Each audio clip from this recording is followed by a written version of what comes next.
చెప్తున్నాగా just touch చేస్తే అని.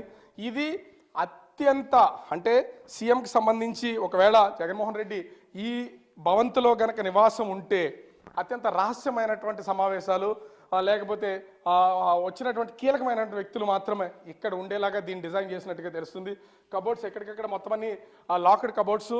ఇందాకే మనం చూపించాం, జస్ట్ ఒక బటన్ ప్రెస్ చేస్తే కబోర్డ్స్ అని కర్టెన్స్ అన్ని ఓపెన్ అవుతాయి.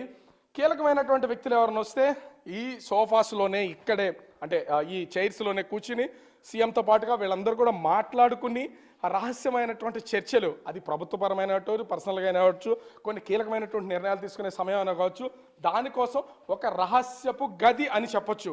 ఇక్కడ ఉన్నటువంటి నేల మీద ఉన్నటువంటి మేము నడుచుకుంటూ పోతున్నాం. ఈ టైల్స్ దగ్గర కానీ పైన వేసినటువంటి సీలింగ్స్ కానీ వాటి లైటింగ్స్ కానీ ఇది ప్రతిదీ ఒక అద్భుతమనే చెప్పాలి.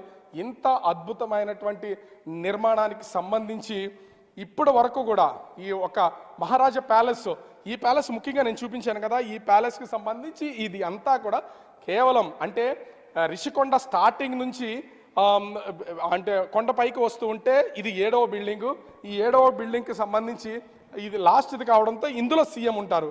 సెక్యూరిటీ పర్పస్లో లాస్ట్లో సీఎం ఉంటారు. మిగతావన్నీ కూడా సీఎంకి సంబంధించినటువంటివి కార్యాలయాలు, అదేవిధంగా ముఖ్యంగా సీఎంఓకి సంబంధించినటువంటి కార్యాలయాలు, అదేవిధంగా ఎవరన్నా డెలిగేట్స్ వస్తే డెలిగేట్స్ సంబంధించినటువంటి కార్యాలయాలు, వీటన్నింటినీ ఏర్పాటు చేసినటువంటి పరిస్థితి కనిపిస్తుంది.